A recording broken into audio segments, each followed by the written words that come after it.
Hello, everyone. Thanks again for joining us. As I promised in the last video, we will do some lab work, not physical lab work, but virtual lab work, okay? So, again, as usual, please, I'm hoping you like these series of videos. If you like them, please subscribe, share with your friends, click that notification bell, and give us your comments on this. But today, there's no math involved. It's just a website that is extremely cool, and I urge you to donate, again, if you find it helpful. It's PHET, phet.colorado.edu. It will be in the description below, and if you scroll down a little bit, you'll see several topics that you could do simulations on, all right? And let's click on physics. And here you could do, for example, build a nucleus, or do some astronomy with Kepler's law, some sound waves, circuits. Okay, here's kinetic and potential energy, conservation of energy, although you could add friction to this one, vector addition and subtraction. There's quite a bit, black body radiation, projectile motion, gases, electricity, charges. Beautiful stuff. But the one that we're interested in that applies to lenses is this one right here, geometric optics, not the basic, just do geometric optics. So we click on that one, and it'll take you to a page like this. There are a lot of information here that you could use. Go through it, teaching resources for teachers and students alike. You have to sign in to view the content. Here they talk about bending of light and things like that. Will be refraction, will be another topic series that we will be covering. There's activities that will let you do stuff. Again, it's a very, very good resource. So we're just going to click on this, and that will take us to the simulation app, or applet, if you may. And then let's click on lenses. Again, there's another series coming out here in a couple of weeks on mirrors, 2-3 weeks on mirrors, converging and diverging mirrors, convex and concave. But now we're concerned with lenses. Let's click on a lens. We've covered already converging lenses, but there's also diverging lenses, which is yet another series that's coming out. So let's pick our favorite arrow as our object. These are the focal points of the lens. There is the optical axis. These rays are called the marginal rays. Basically, one goes to the center, one goes to the top of the lens, one goes to the bottom. We're interested in the principal rays. Remember the principal rays? And again, the lens, they don't show it to extend all the way up, but think of this whole thing as the lens. Again, it's a thin lens, it's just one line. And a parallel ray hits the lens, goes through the focal point, one goes through the center, continues, and then one goes through the focal point on this side, emerges parallel, and they meet over here. So that's the image. A little bit dimmed, but that's the image. Okay, and let's click the labels here. See object, focal point, convex lens, real image 1. Okay, and the radius of curvature basically is the focal point. We can get a ruler right here, and if we set it from here, it's 80 centimeters. See that? From here to there, that's the 80. And distance to the object is 160, it looks like.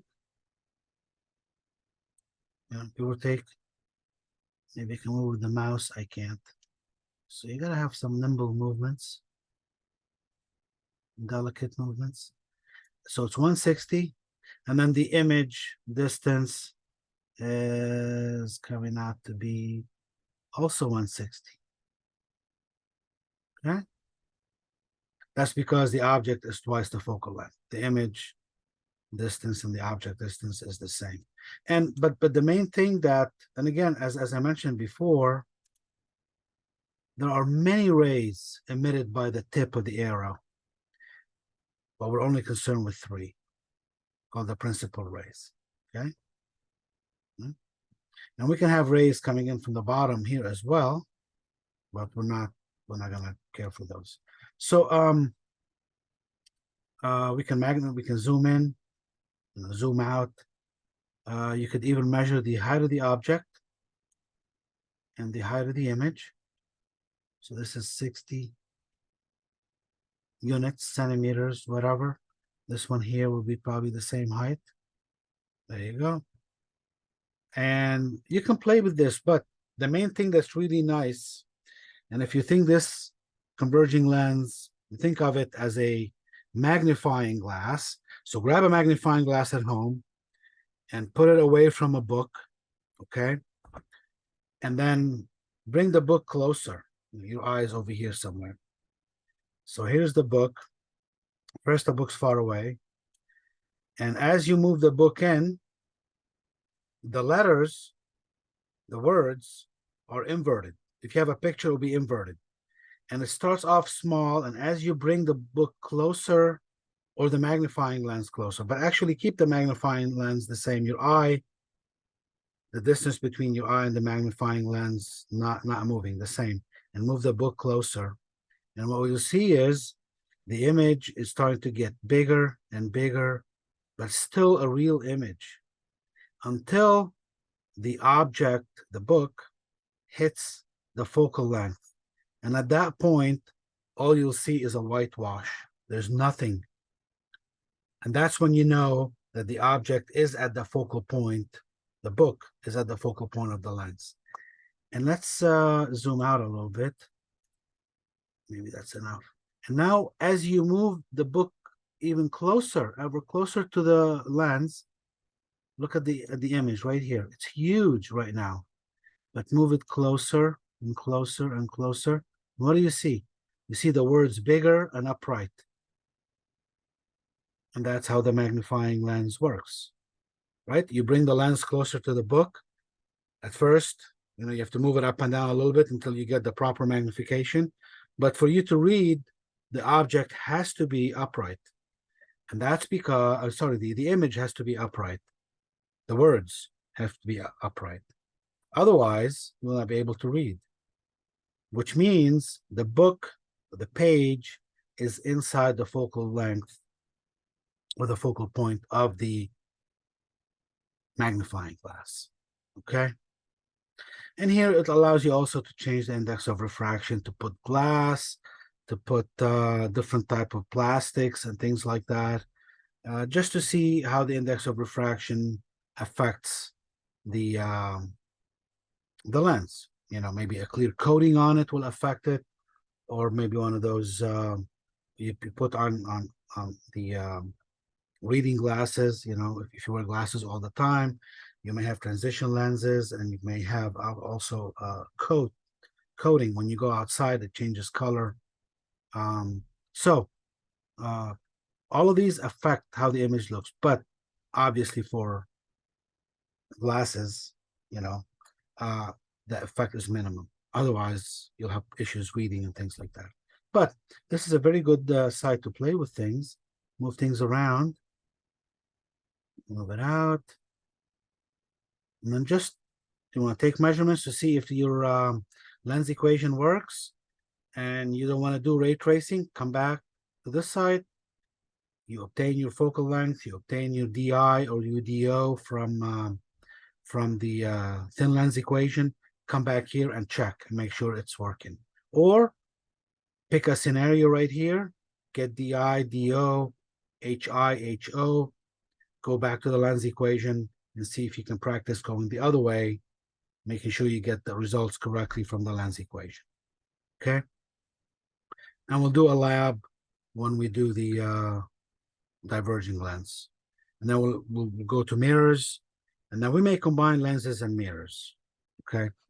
So anyways, I just thought this site will be extremely nice for you to, sort of like a culmination of everything that we've done in the first few videos for this series, is for you to go here, play with it, and now you'll have a better understanding of how things work.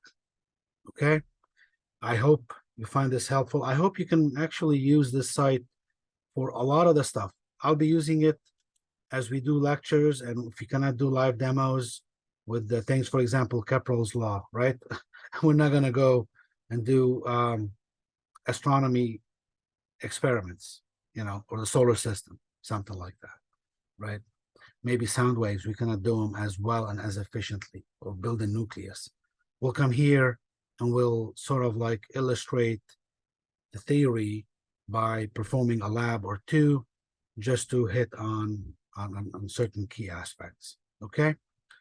And again, if you find it helpful, please use it. If you want to donate, share this site with all your friends on your social media. This is a very cool and popular site, and you may find it good. Oh, it also has different things, as I mentioned. It's got chemistry.